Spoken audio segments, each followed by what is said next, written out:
아까 조금 전 시간에 제가 이 녹화를 누른다 생각을 하고서는 못 눌렀어요. 자, 우리 좀 전에 한 내용은 이 아합이 하나님의 법도를 짓뭉개고 나봇의 포도원을 빼앗았습니다. 근데 이로 인해서 하나님께서 엘리야 선지자를 보내서 나봇에게 아주 무서운 저주의 말씀을 하죠. 개들이 너의 피를 핥게 될 것이다. 이런 말씀을 들었던 아합은 잠시 이 겸비함, 회개의 모습을 보입니다. 그리고 이 회개의 모습은 어느 정도 진정성이 있는 모습이었습니다. 그래서 하나님께서는 이 아합의 겸비함을 보고서 재앙을 아합 때에 내리지 아니하고 그 다음 때에 내리겠다. 이것은 하나님께서 또 한 번의 기회를 주겠다는 얘기였어요. 좀 더 기다려 주시겠다라는 거야. 정말 그 회개를 얼마나 진정성 있게 하나. 그런데 이 아합은 이 회개에 지속성이 없었습니다. 그것을 알 수 있는 내용이 이제 길르앗 라못, 아람 나라가 점령하고 있었던 그 길르앗 라못을 아합에게 돌려주기로 돼 있었는데 돌려주질 않자 이 아합이 전쟁을 벌이게 됩니다. 근데 그 전쟁을 벌일 때 남쪽 유다 왕 여호사밧과 함께 전쟁을 벌이게 되는데 뭔가 이 아합이 회개한 것이 진정성이 그렇게 썩 없어 보이고 지속성이 없다라는 것은 이 어려운 일은 여호사밧에게 맡기고 그리고 자기에게 유리한 일은 자기가 딱 하고 이런 어떤 간사한 행동을 보이는 것이 전쟁 속에서 여지없이 드러납니다. 여호사밧에게 왕복을 입히고 자기는 평상복을 입고 마치 평군인처럼 입고 그러면서 자기는 위기를 모면하려고 했지만 결국은 어떻게 되냐. 아람 군대에 온 한 병사가 아무나 맞아라 하고 우연히 쏜 화살이 그야말로 하나님께서 거기에서 GPS를 달아놔가지고 이렇게 하더니 아합 왕의 그 갑옷에 솔기에 가서 딱 맞아가지고 이 아합이 돌아가시게 된다. 그리고 피를 얼마나 흘렸던지 그 피가 병거에 고이게 되었는데 병거를 씻을 때에 그 피들을 개들이 와서 핥았다. 그래서 하나님께서 엘리야를 통해서 하신 저주가 그대로 이루어지게 된 겁니다. 이 아합의 이 생애를 보면은 참 하나님은 여러 번에 걸쳐서 기회를 주십니다. 근데 그 기회 때마다 아합은 회개의 모습이 별로 없었어요. 마침내 끝까지 돌이키지 아니하고 회개하지 않으니까 그 마지막 말로가 비참한 저주의 죽음으로 끝나게 되었다라는 것을 우리는 가벼이 여겨서는 아니 됩니다. 우리 하나님께서도 우리에게 가끔씩 돌아와 우리를 부르고 계시고 또 돌아오라고 가끔씩 우리에게 삶에서 어떤 사인을 주신다 이 말이죠. 그런데 그 사인을 주실 때 그냥 마음을 굳게 닫고 강팍하게 이러다 보면 나중에 뭐로 막을 걸 뭐로 막을 수 없게 되는 이런 어떤 형편에 이르게 된다라는 겁니다. 자, 그 다음에는 지금 이제 열왕기 마지막 22장 41절서부터 이제 등장하는 내용이에요. 자, 이렇게 아합 왕이 죽으니까 이제 북이스라엘 왕 얘기가 끝난 거예요. 그리고 북이스라엘 왕 얘기가 끝나면 열왕기의 특성이 북이스라엘 왕 얘기했다가 또 그 왕이 통치하고 있던 기간 중에 남유다 왕 얘기했다가 왔다 갔다 한다 그랬잖아요. 아합 얘기가 끝나고 나니까 이제 누구 얘기로 넘어가냐? 여호사밧 이야기로 넘어가게 된 거예요. 그러니까 역사는 또다시 뒤로 거슬러 올라가는 거예요. 언제로 거슬러 올라가냐? 아합왕 4년으로 거슬러 올라가는 거야. 아합왕 4년. 아합은 지금 죽었어요. 근데 다시 아합왕 4년으로 거슬러 올라갔을 때 어떤 일이 있었냐? 남유다의 여호사밧이 유다의 왕이 되었다. 근데 여호사밧이 왕이 될 때 나이가 35세. 그리고 몇 년 동안 왕 노릇했냐? 25년. 그러면 몇 살에 돌아가신 겁니까? 한 60세 그쵸? 60세에 돌아가신 거죠. 자, 그리고 그 여호사밧에 대해서 평가하기를 뭐라고 얘기를 했냐면 부친 아사의 모든 길로 행하였다. 아사 왕은 그래도 괜찮은 왕이었어요. 마찬가지로 여호사밧도 아사처럼 좋은 모든 길로 행하며 돌이켜 떠나지 아니하고, 그러니까 하나님의 말씀에서 돌이켜 떠나지 아니하고 하나님 보시기에 정직히 행하였다라는 거예요. 근데 한 가지 문제점이 있었습니다. 이게 비교적 여호사밧은 참 훌륭한 왕인데 뭐를 패하지 않았다? 산당을 패하지 아니하였다. 자, 왜 산당을 패하지 않았을까? 그래서 이 산당에 대한 것은 제가 과거에도 좀 말씀드린 적이 있습니다만 여러분들이 좀 잘 이해를 할 필요가 있어요. 이스라엘 나라가 이 솔로몬의 성전이 지어지기 전까지는 이 산당에서들 많이 예배가 드려지곤 했었어요. 왜냐하면 성전이, 중심점이 성전이 없었잖아. 우리가 알다시피 이스라엘의 중심은 항상 뭐가 중심이냐면 언약궤가 있는 성막이 중심이거든요. 근데 광야 때는 이 언약궤와 성막이 떠돌아다녔잖아. 그러다가 가나안 정복 당시에 길갈에서 전초기지가 돼서 성막이 있었고요. 그리고 이제 가나안 땅을 정복한 다음에 땅을 분배하고 난 다음에는 길갈이 좀 한쪽에 치우쳐 있으니까 실로라는 곳으로 언약궤를 옮기게 되었어요. 그리고 거기에 성막이 설치되어 있었어요. 그리고 거기에서 누가 제사장 노릇을 했냐면 엘리가 제사장 노릇을 했습니다. 근데 엘리의 두 아들 때에 그만 전쟁에 나갈 때 언약궤 들고 나갔다 블레셋에게 뺏기죠. 그리고서는 이 언약궤가 블레셋에 가 있었는데 블레셋 사람들을 혼내주죠.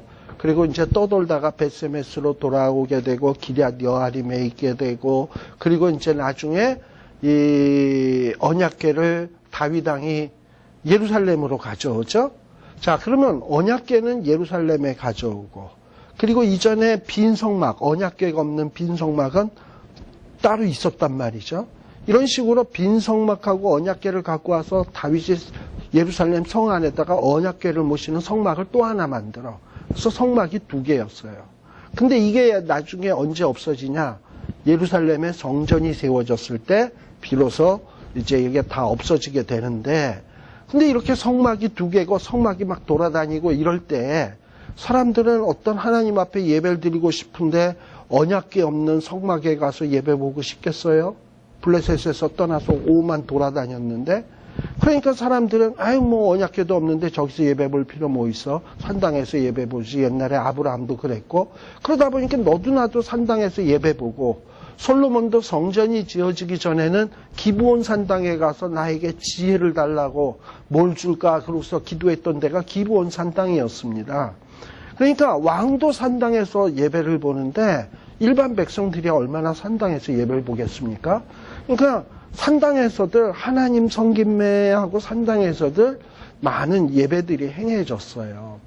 그런데 이것이 성전이 세워지고 난 다음서부터는 성전에 와서 예배를 봐야 되는데 이전에 해오던 습관이 있으니까 왜 굳이 멀게 저 예루살렘 성전까지 가야 돼? 나 안 가. 이러고서는 사람들이 막 산당에서 예배를 이전에 하던 대로 하는 거예요. 근데 그러다 보니까 산당에서 예배를 보다 보니까 암암리의 이런 우상 종교, 바알 종교라든지 아세라 종교 같은 것이 이렇게 슬그머니 스며들어오는 거야. 그래가지고 이게 여호와를 섬기는 건지 바알을 섬기는 건지 뭐가 뭔지 모르는 이상이 야릇한 이런 형태의 하나님 섬김의 모습들이 산당에서 행해지게 된 거거든요. 그러면 왕들은 이런 어떤 잘못된 일들이 벌어지는 것을 보면서 야, 너희들 산당에서 더 이상 예배 보지 마. 예루살렘으로 가. 이러고 이스라엘 백성들을 올바로 지도를 해야 되는데, 그런데 이 왕들이 그걸 지도하기가 굉장히 부담스러운 거예요. 원래 정치하는 사람들이 금기시하는 게 두 가지가 있어요. 정치하는 사람들이 되도록이면 종교인은 건드리지 마라. 그리고 또 하나, 정치하는 사람들이 괜히 언론하고 싸움하지 마라. 그렇게 해서 좋을 게 없다라는 거지. 왜냐, 종교인들은 뭐냐면 싸움 났다 그러면 목숨 걸고 싸우는 사람들이거든, 종교인은. 왜냐하면 영원히 왔다 갔다 하는 사람이니까 목숨 걸고 싸워요. 그러니까 종교인들하고 개인이 잘못 싸우다가는 영원히 적이 되는 수가 있거든요. 그러니까 되도록 안 건드려야 돼. 그리고 언론하고 싸우면은 언론은 계속 나팔수대로 떠들어대니 그거 무슨 이익이 있겠어요. 그러니까 되도록 안 건드리는 게 낫지. 그러니까 이스라엘의 왕도 마찬가지야.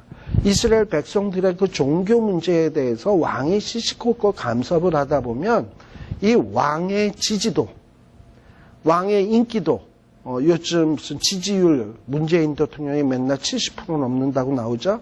그러니까 왕들이 이런 지지율에 굉장히 민감해. 지지율이 떨어질까봐 백성들이 산당에서 예배 보는 문제에 대해서 별로 이렇게 단속하지를 않았다, 이 말이죠. 이게 어떻게 보면 여호사밧 왕의 패착이었다. 자, 그래서요, 가만 보면 이 여호사밧은 굉장히 좋은 왕이에요. 그래서 43절에 보면 부친 아사의 모든 길로 행했다, 정직히 행했다.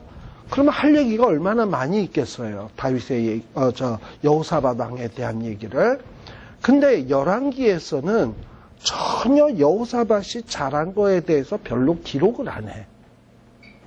잘한 건 기록을 안 하고 뭐만 주로 기록하냐? 못한 거. 못한 것만 주로 기록을 해요. 이 열왕기에 지금 이 여호사밧에 대한 본문하고 이 대칭 서로 병행하는 성경이 어디냐면 역대하 20장 30절, 31절 이하에 나오는 내용이에요. 근데 역대하 20장 31절에서부터 21장까지 지금 우리 열왕기에서는 22장 40절에서 53절까지 한 12절 정도 나옵니다만 여호사밧 왕에 대해서 역대기에서는 20장, 21장까지 굉장히 길게 기록을 하고 있어요. 이걸 보면 이 역대기에서는 여호사밧 왕이 잘한 거, 훌륭한 일한 거 이런 거를 아주 대서특필하면서 상세히 기록하고 있습니다. 근데 열왕기에서는 여호사밧 왕이 잘한 거에 대해서는 기록하지 않냐고 잘못한 것만 기록을 해요. 그러면 이 열왕기 저자는 무슨 밴댕이 소갈딱지인지 왜 난 나쁜 것만 얘기하고 좋은 거는 얘기 안 하는 거야? 이러면서 이 열왕기 저자가 좀 역대기 저자에 비해서 좀 쫌스러워 보이잖아요. 근데 그게 아니라 이 열왕기의 저자는 이 왕들을 기록할 때 어떤 시각으로 기록을 하느냐? 사무엘 8장 아시죠? 사무엘 8장에 보면 이스라엘의 장로들과 두령들이 사무엘에게 와가지고 우리에게 열방과 같은 왕 달라 했던 거 기억하실 거예요. 그렇게 해서 주어지는 왕들의 이야기가 뭐냐면 킹스, 열왕기야. 그래서 이 열왕기를 통해서 열왕기 저자가 얘기하고 싶은 것은 그래, 너희 달라고 한 왕들을 줬어. 그리고 여러 왕들이 있었어. 봐봐. 니들이 한 선택이 옳은 선택이야? 그른 선택이야? 이걸 묻는 거예요. 심지어 너희들이 선택한 왕으로서 여호사밧이라고 하는 훌륭한 왕도 있었어. 아사왕이라고 하는 훌륭한 왕도 있었어. 그런데 봐봐. 여호사밧도 산당은 없애지 않았다. 이러고서는 오히려 여호사밧의 잘못을 크게 부각시키는 거예요. 그래서 인간 왕들은 아무리 훌륭한 왕이라 하더라도 결점이 있고 부족이 있다. 그래서 이런 왕은 우리의 진정한 왕이 될 수 없다라는 얘기를 하고 싶은 게 이 열왕기에서 말하고자 하는 의도예요.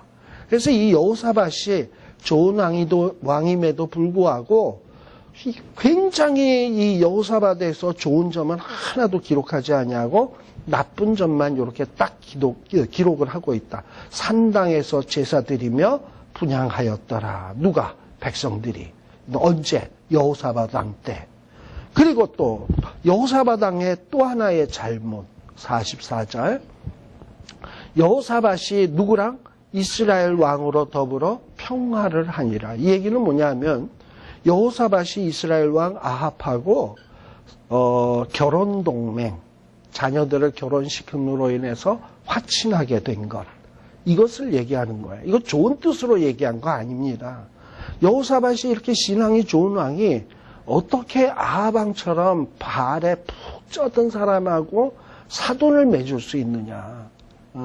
하나님하고 평화를 얻기 위해서라면 이렇게 우상 섬기는 자하고 평화해도 되는 거냐. 지금 열왕기에서 이 말을 기록하고 있는 의도가 바로 그런 거예요. 자, 그 다음에 뭐냐. 45절에 보세요. 여호사밧이 뭐 이렇게 산당패하지 않은 거, 여호사밧하고 평화한 거 외에는 뭐 한 일이 없겠습니까? 많지. 남은 사족도 있고 베푼 권세도 있고 어떻게 전쟁한 것 한 얘기들이 얼마나 많겠어요. 그 중에서 베푼 권세라는 말이 있어요. 권세라는 것은 왕이 아주 능력 있게 통치를 잘한 것을 얘기하는 거예요. 사실 여호사밧 때 아주 큰 전쟁에서 승리도 했었습니다. 그건 역대기엔 나와. 근데 열왕기에는 안 나와.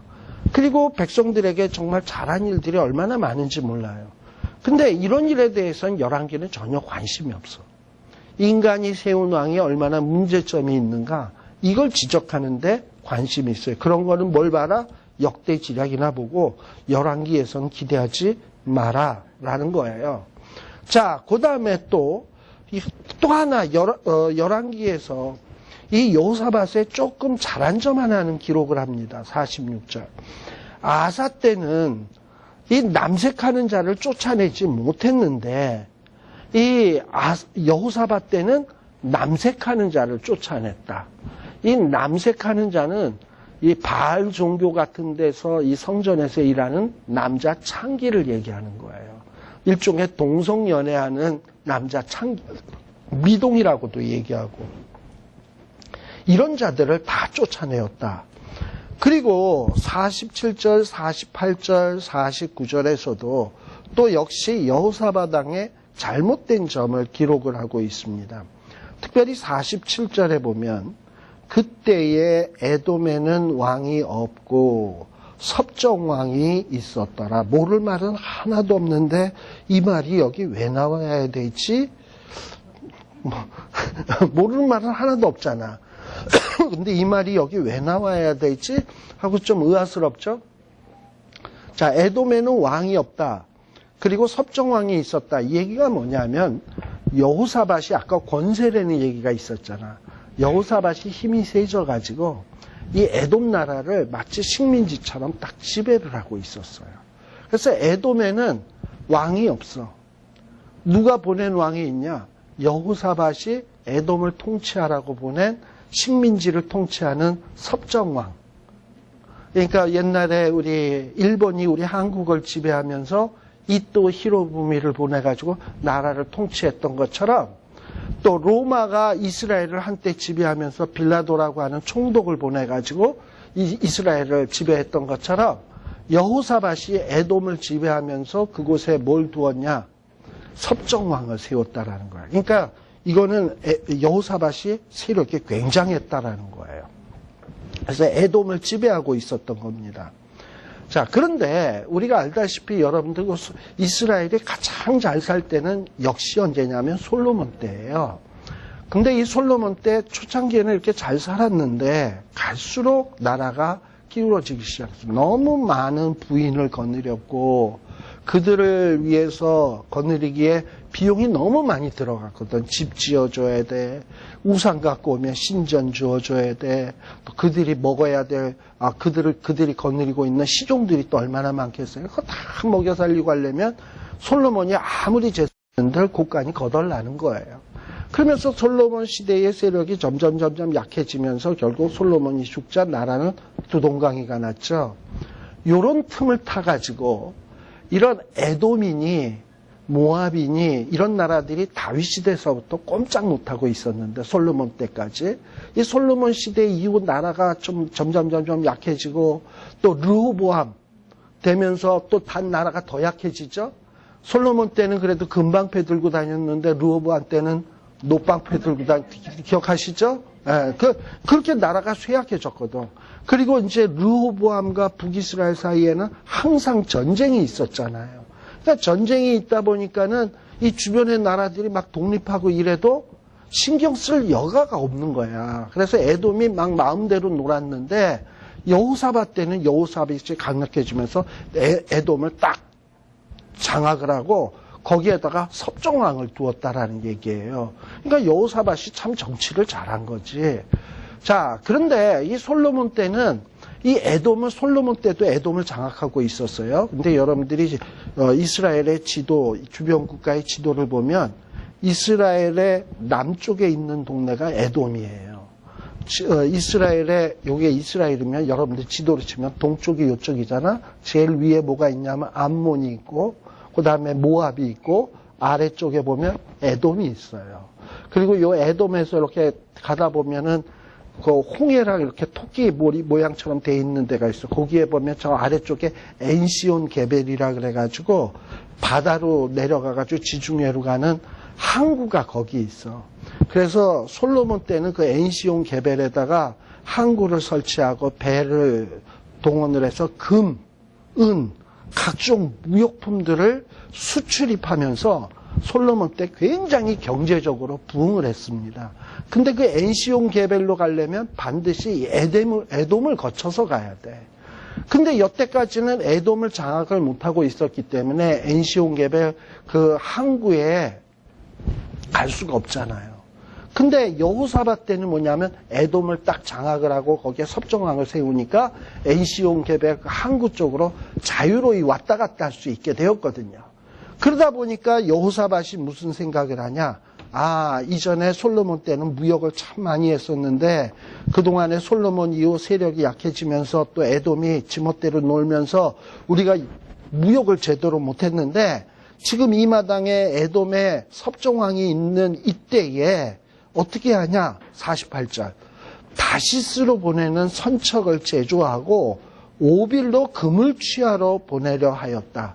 다시 말하면 본격적으로 이제 그 항구를 중심으로 무역 활동을 하려고 했다라는 거예요. 그 무역 활동을 하는 본거지가 어디냐면 여기에 나오는 에시온 게벨.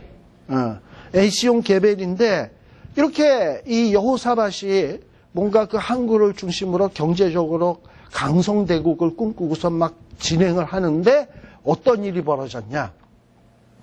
배가 파손이 됐어. 쫄딱 망한 거지.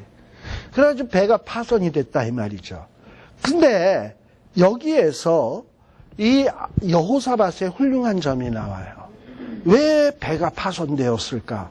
여호사밧은 생각이라는 걸 했어요. 근데 반대로 아합의 아들 아하시아가 나오죠. 여기 49절에 아까 아합은 죽었잖아. 아합은 죽고 그 다음에 그 아합의 아들 아하시아 우리 난간에서 떨어져서 2년 있다 죽은 왕 있죠. 이 친구가 여호람하고 그래도 아버지 때 친했으니까 아하시아도 여호사밧하고 친한 거예요. 그러니까 이 아하시아가 여호사밧에게 와가지고 배가 파손됐어요. 아 그러면 이번에 내가 좀 도와줄 테니까 나랑 같이 다시 한번 무역을 합시다. 배를 타고 가서 뭔가 한번 다시 무역을 하고 이문 좀 많이 남깁시다. 이랬더니 49절에 보면 여호사밧이 뭐라고 얘기합니까? 허락지 아니하니라. 나 이제 안 해. 안 할 거야. 난 그거 하고 싶지 않아. 하고 딱 끄는 거예요. 여호사밧이 왜 이런 선택을 하게 되었나? 우리가 신명기 17장인가? 거기에 보면 이스라엘의 왕된 자는 해서는 안 될 3가지 정도가 있어요. 첫째가 뭡니까? 금은 많이 모아서 안 돼. 여자 많이 두어서도 안 돼. 말을 많이 구하려고 애굽에 가서도 안 돼. 이게 왕이 해서는 안 될 3가지예요. 그런데 지금 이 여호사밧이 에돔을 지배하면서 슬슬 무슨 생각이 드느냐 하면 나라를 부강하게 해야 되겠다. 내가 부자가 돼야 되겠다. 해서 금, 은, 보물 이런 거를 많이 가지려고 생각을 한 거예요. 근데 하나님께서는 그런 여호사밧의 생각이 잘못되었음을 깨닫게 하기 위해서 뭐 한 겁니까? 엔시온 게벨에서 배를 선척하고 배를 띄우려고 할 때 배가 파손되게 했어. 근데 눈치 빠른 여호사밧은 그래도 여호사밧은 이 신앙의 이 센스가 아합보다 훨씬 민감해. 이 민감한 이 여호사밧은 내가 왜 파손당했지? 하나님이 왕된 자는 금은을 많이 두지 말라고 했는데 내가 지금 거기에다가 정신을 두니까 하나님이 정신 차리라고 나를 배가 파손되게 했구나. 스탑해야지. 스탑을 하게 된 거예요. 근데 반대로 아합의 아들 아하시아는 어떻습니까? 이런 파손당하는 모습을 보면서도 아하시아는 전혀 이거 하나님이 여호사밧을 징계해서 그렇구나. 금은 보화에 마음을 두니까 저는 재앙을 줬구나 하는 생각이 전혀 없어. 아하시아는 저거 무역만 하면 떼돈을 버는데 저걸 왜 하네. 오로지 은금, 부요함, 그리고 뭔가 여호사밧을 이용해서 자기가 부자가 되려고 하는 생각, 이것뿐이야. 아하시아는. 이것이 아합 왕가와 여호사밧의 차이점이라 이 말입니다. 우리가 여태까지 누구 얘기가 쭉 있었어요? 아합. 근데 아합의 얘기를 가만 보면 어떤 규칙성이 있어. 아합이 잘못을 하고 엘리야가 등장을 해서 꾸짖고, 그런데 아합이 회개하냐? 안 회개해. 더 악해져가지고 엘리야를 죽이려고 해. 그럼 또 엘리야는 피해 있는 듯 하다가 결정적인 순간에 나타나서 또 경고하고. 그러면 이 아합이 회개하냐? 안 해. 이런 식의 반복이에요. 그러니까 아합에게는 끊임없이 하나님이 경고의 사인을 주는데 아합은 그 경고의 사인에 겸허하게 겸비한 모습을 제대로 보인 적이 없어요. 결국은 아합의 마지막은 뭐였습니까? 비참함, 저주받은 죽음. 이거로 끝난 거야. 그런데 지금 짧은 기록입니다만 여호사밧의 기록을 통해서 보여주려고 하는 얘기는 뭐예요? 여호사밧의 잘못도 역시 지적을 해. 그런데 이렇게 엔시온 게벨에서 파손당하는 일을 당했을 때 여호사밧은 뭘 깨닫냐? 이거 잘못이구나. 그리고 잘못인 줄 알고 더 이상 추진을 하고 딱 그만두는 이런 여호사밧의 모습.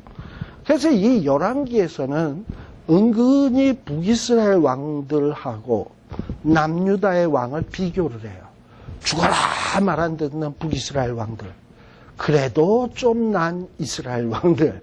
이러면서 비교를 하면서 과연 진짜 왕은 북이스라엘 가문에서 나와야 되겠냐, 유다의 가문에서 나와야 되겠냐, 이러면서 이런 어조로 이 열왕기의 왕들을 풀어간다라는 것을 좀 여러분들이 눈치챌 수 있었으면 좋겠어요.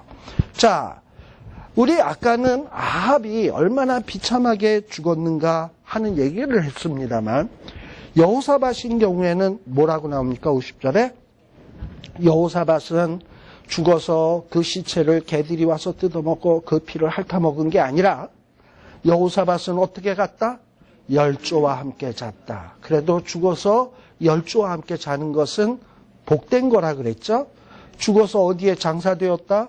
조상 다윗성에 그 열조와 함께 장사되고, 그리고 왕위 계승도 북이스라엘은 맨날 혁명 이렇게 되어지는데 그래도 남유다는 그 여호람이 죽자 누가 왕이 되었다? 그 아들 여호람이 대신하여 왕이 되니라. 이러면서 어떤 북이스라엘 왕 아합 집안의 왕의 마지막의 모습하고 이 여호사밧 왕의 마지막의 모습을 보이면서 은근히 지금 비교를 하고 있는 겁니다. 자, 그리고서는 이제 51절에 보면 또다시 이야기가 어디로 간다? 북이스라엘로 넘어간다. 유다 왕 여호사밧 왕 17년에 누가 왕이 됐다? 아합의 아들 아하시아. 바로 이 아하시아가 누구냐 하면 조금 전에 49절에 나왔던 그 아하시아입니다. 그렇죠? 49절에 나왔던 그 아하시아인데 이 아하시아가 왕이 되어서 나라를 2년밖에 안 다스렸어요. 2년밖에 다스리지 못했어요. 근데 2년 동안 그 짧은 시간 동안에 한 일이라고는 뭐냐? 52절. 여호와 보시기에 악행했다. 또 아하시아의 어머니가 누굽니까? 이세벨. 아합의 부인이니까. 그 어미의 길, 그러니까 이세벨의 길. 그리고 이스라엘로 범죄케 한 느밧의 아들 여로보암의 길. 제가 여로보암의 길을 얘기했죠. 단순히 금송아지 섬긴 게 여로보암의 길이 아니라 그야말로 하나님의 율법을 조목조목 어긴 게 여로보암의 길이라고. 신상 만들지 말라 그랬는데 금신상 만들었고, 또 절기, 하나님이 제정하신 절기가 있는데 그걸 막 지멋대로 날짜를 바꾸고, 또 제사장은 반드시 레위인 가운데서도 고핫 자손에서 그것도 아론의 후손들로 나와야 되는데 아무나 제사장 시키고, 그야말로 하나님의 율법을 조목조목 어긴 것이 여로보암의 죄예요. 그러니까 여로보암의 죄란 뭐냐면 하나님의 율법을 개무시하고 어긴 죄. 이게 여로보암의 죄예요. 바로 이 아하시아는 하나님의 율법을 무시하고 그리고 하나님의 율법을 어긴 이런 죄를 행했어요. 또 게다가 53절에 보면 바알을 숭배했다. 그래서 결국은 이스라엘 하나님 노를 격동하기를 그 아비의 온갖 행위같이 하였더라라는 거예요. 이게 아합의 아들의 모습입니다. 그러니 여호사밧하고 얼마나 비교가 돼요? 이러면서 이제 이 아합의 아들 때에 이제 이 아합의 왕가가 완전히 쑥대밭되는 이런 재앙이 벌어지게 돼요. 아하시아는 2년밖에 통치 못했지만 난간에서 떨어져서 그야말로 침상에서 내려오지 못하고 죽는 이런 어떤 일이 벌어지게 되고, 또 그 동생 여호람이 왕이 됩니다만 여호람 역시 부상을 당해가지고 예후의 반란 때 비참하게 죽게 되는 이런 일들이 이제 열왕기 하에서 펼쳐지게 됩니다. 자, 그래서 다음 시간에는 우리 오늘 한 10분 남았습니다만 다음 시간에는 우리 열왕기 하를 본격적으로 들어가서 이제 열왕기 하의 내용들을 살피도록 하겠습니다. 사실 이 열왕기 상하가 그냥 아무 생각 없이 보면은 그냥 왕 얘기구나 그냥 이렇게 가요. 그리고 전혀 이렇게 마음에 안 와닿을 때가 참 많아요. 근데 이참에 한번 이렇게 우리가 역사적 배경이랑 뭐 이런 걸 하고선 쭉 열왕기 상하를 하고 나면 아마 나중에 선지서를 한다든지 이럴 때 여러분들이 많은 도움이 되리라고 생각을 해요. 그래서 한번 꾸준히 이참에 내가 끝까지 한번 간다. 그리고서는 그냥 열심히 꾸준히 참석하셔서 열왕기를 정복할 수 있는 여러분들이 되시기를 바랍니다. 기도하겠습니다. 하나님 아버지 감사합니다. 또 우리가 이렇게 열왕들의 이야기를 살피면서 참으로 우리의 인생의 발걸음이 어떠해야 되는지 깨닫게 해주시니 감사합니다. 아버지 하나님, 너무 세상의 업적에 마음 두지 말게 하여 주시고 하나님 앞에서 내가 어떤 평가를 받을 것인가, 하나님이 나를 어찌 생각할 것인가, 여기에 마음을 두고 한 걸음 한 걸음 걸어가는 저희들이 되게 하여 주시옵소서. 그리하여 하늘나라의 그 업적의 책에 우리의 기록이 많이 기록되게 하시고 세상의 업적의 책에는 그렇게 기록되는 일에 관심 두는 저희들이 되지 않도록 주님 은혜 베풀어 주시옵소서. 예수님 이름으로 기도드리옵나이다. 아멘. 마치겠습니다.